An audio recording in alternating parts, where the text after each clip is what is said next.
Hello and welcome to the Bill Douglas Cinema Museum podcast series on item histories. For this series, we'll be taking a look at items from the Bill Douglas Cinema Museum, which is located on the University of Exeter campus. We'll be taking items from the museum and providing context for them, so discussing their history and their importance to the museum. We're student interns Jess and Chloé. Hi, Chloé. Hi, Jess. And today we're joined by Professor John Plunkett. He's an academic at the University of Exeter, specialising in media and visual culture in the 19th century. And today we'll be discussing the stereoscope and exhibition methods in 19th century visual culture. Hi, John. Thank you so much for joining us. Let's get right into it. Could you tell us a little bit about popular visual technologies in the early 19th century and how these link to the way that we experience media today? So it's really in the 19th century that moving images, projected images and 3D images start to become kind of really ingrained in popular culture. So the Victorians loved optical toys. They loved going to see the moving images of the panorama.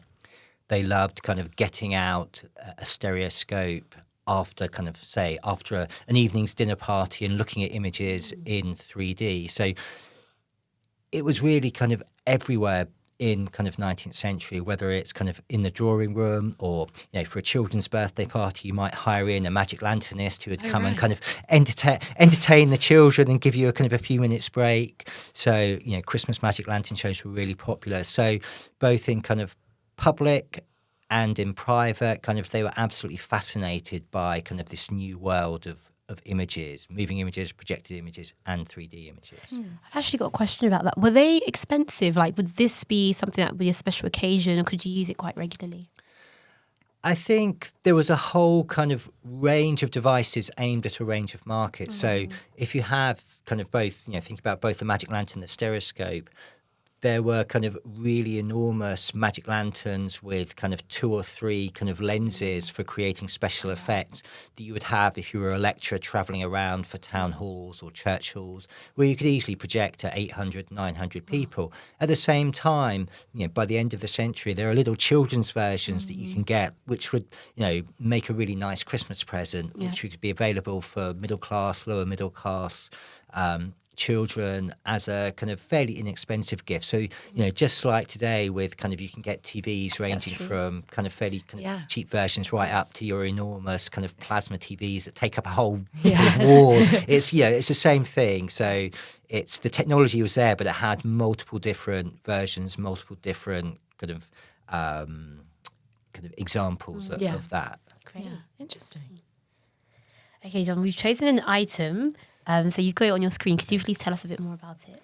So what we're looking at kind of today is a stereograph. It's designed for seeing in stereoscopes. This is an early kind of example of 3D viewing, and the Victorians were fascinated by the possibilities of the stereograph as an immersive media. So the stereoscope first became kind of popular kind of in the 1850s, and there were soon hundreds of thousands available that you could either buy or hire.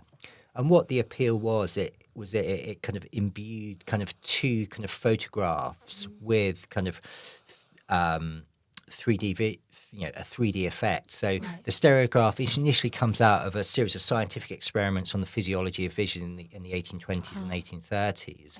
And what the inventor, Sir Charles Wheatstone, did was to link our perception of spatial depth with the fact that we have kind of 2 eyes. So he argued that binocular perception, the fact that we see slightly different images with the left eye and the right eye, was key to the way in which we experience depth. So Wheatstone realised that we have the 2 images on the left and right eye, and then the mind combines those images into a 3D kind of vision in our head. So, and the stereoscope really reproduces that. So in some ways, a stereoscope is an illusion. It gives photographs a 3D effect, much like stereoscopic cinema kind of does today. So, so soon, the stereoscope as a device and the stereographs became kind of really popular. It was really the latest craze. Everybody had to have one. Yeah.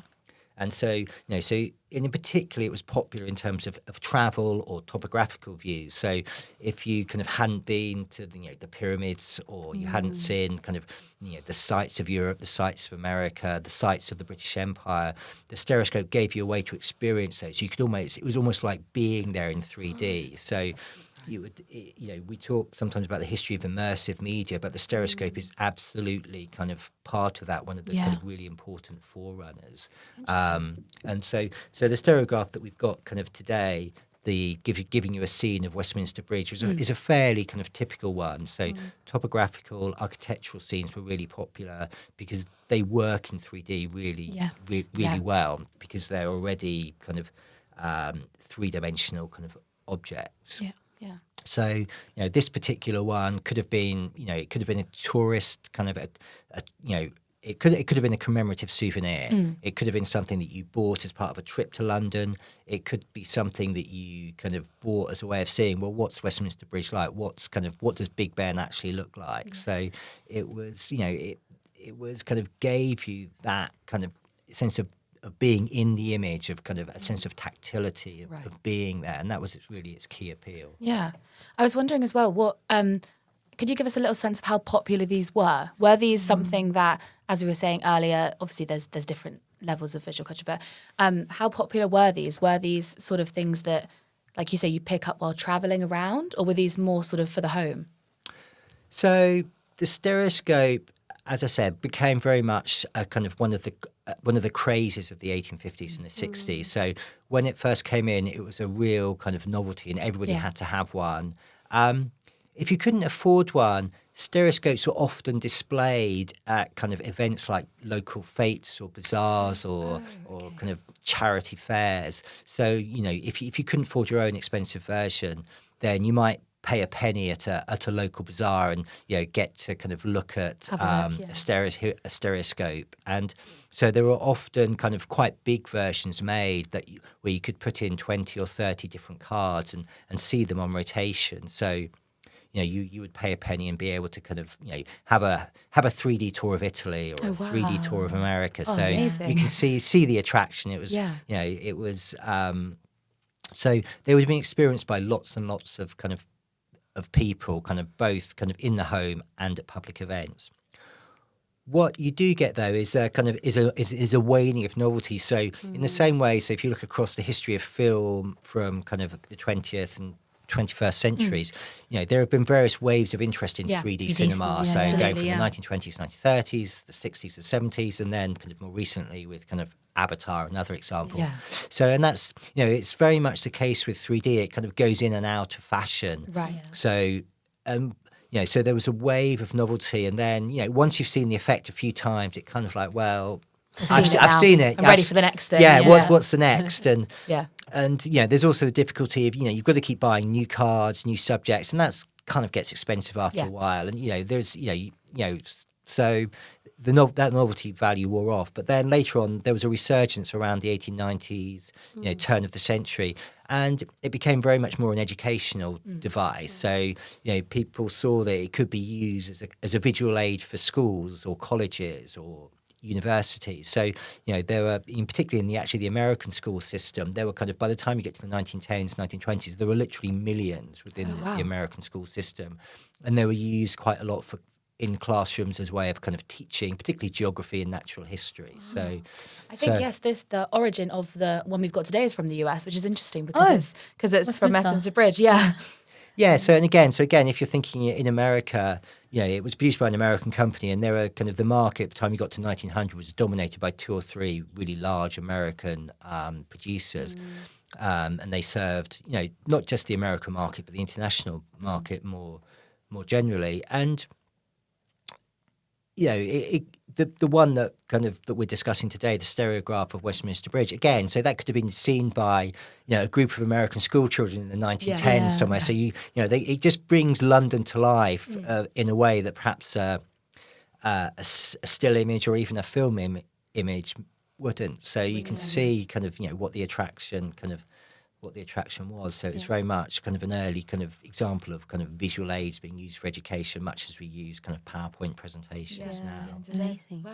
So apart from the stereoscope, what other technologies did contemporary audiences use to experience or enjoy the moving image? So while the stereoscope is an example of the popularity of 3D kind of imagery, the Victorians were equally fascinated by kind of moving images and projected images. So, with the magic lantern, just as you had hundreds of thousands of different stereographs being produced of all sorts of subject matter, it was the same with the magic lantern. There were hundreds of thousands of lantern slide sets being produced. So, and these could be both for the home and for public lecturers. So the advantage that something like the magic lantern has over the stereograph is that obviously you can create narrative. You can you can talk over the slides. You can have a kind of a set that adapts a kind of, a fairy tale, a children's story, a piece of theatre, or kind of they were used by organisations as a way of both entertaining or persuading audiences. So religious missionaries often went around with kind of magic lanterns as a way of kind of pulling in audiences and then hoping to kind of persuade people to their cause. Again, temperance lectures as well go round. They would have slide sets warning of the kind of the dangers of the demon drink and the effect it would have on your system, or tobacco as well. So, or you could get kind of sensational melodramatic narratives that might have, you'd have a really kind of affecting lecture and perhaps someone playing the piano with it. So you had all of these combinations of word and image that that could be used for any cause, any purpose. In the way that that we use data projectors kind of now. It's interesting that you see sort of even from the combination of, like you say, sound and visual. Like it's interesting that has now, you can see the origins of even film, and you can see the origins of general visual culture today just from that. Absolutely. I mean, when we put together our PowerPoint presentations, we still talk about PowerPoint slides. So why do we do that? Why? And the reason is because kind of the very first magic lantern slides were literally called sliders because you had to slide them into the machine. They were long panoramic style glass slides in a wooden case or in a wooden frame, and you had to slide them through the machine. So sliders became slides, which then goes into kind of celluloid slides, which now still then passes through into slides for PowerPoint, even though there's no sliding involved in an actual PowerPoint. Absolutely. So how would you say popular visual culture has changed from its 19th century versions to what we might see in the years gone by? I mean, it's popular kind of visual culture obviously changed, and there are always kind of new technologies, new kind of versions kind of out or kind of existing devices coming through. But perhaps what I'm particularly interested in is also the continuities. So some of the kind of tropes and motifs that we still use to talk about contemporary visual media have a really kind of long and extended history. So ideas about, the fascination with immersive media or interactive media, or the idea of kind of subscription models like Amazon Prime or Netflix. You can find kind of examples of these kind of going way back into the 19th century. So both the Stereoscope and the Panorama were renowned for being immersive media. They literally put you inside an image, or at least that was the claim as well. So.